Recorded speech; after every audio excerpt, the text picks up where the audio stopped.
కాంగ్రెస్ మోసాలపై రైతులు పోరుబాటుకు సిద్ధం కావాలని మాజీ మంత్రి హరీష్ రావు పిలుపునిచ్చారు. ఇచ్చిన హామీలు ఏమీ కాంగ్రెస్ నెరవేర్చలేదని ఆరోపించారు. కౌలు రైతులకు రైతు భరోసా ఇస్తామని రేవంత్ మోసం చేశారని, రైతులకు రేవంత్ మొండి చేయి చూపించారని విమర్శించారు. రైతు ప్రభుత్వంగా చెప్పుకునే కాంగ్రెస్ ప్రభుత్వం రైతులను కుడి ఎడమలుగా దగా చేస్తూ వస్తూ ఉంది.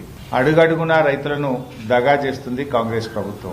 రైతుల విషయంలో కాంగ్రెస్ పార్టీ మాటలు కోటలు దాటుతా ఉన్నాయి.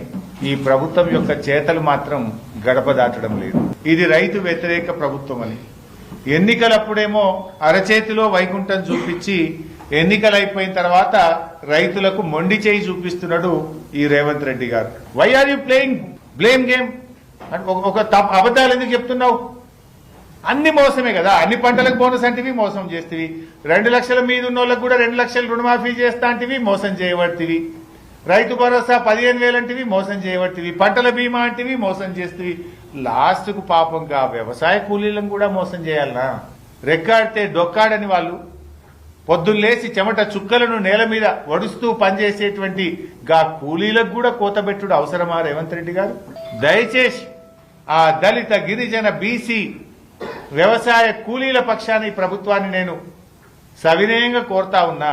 మట్టి పనికి ఉపాధి హామీలో గడ్డపారబట్టుకొని పోతున్న ప్రతి కూలీకి కూడా ఇందిరమ్మ ఆత్మీయ భరోసా పథకాన్ని వర్తింపజేయండి.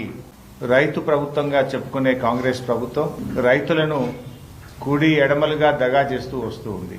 అడుగడుగునా రైతులను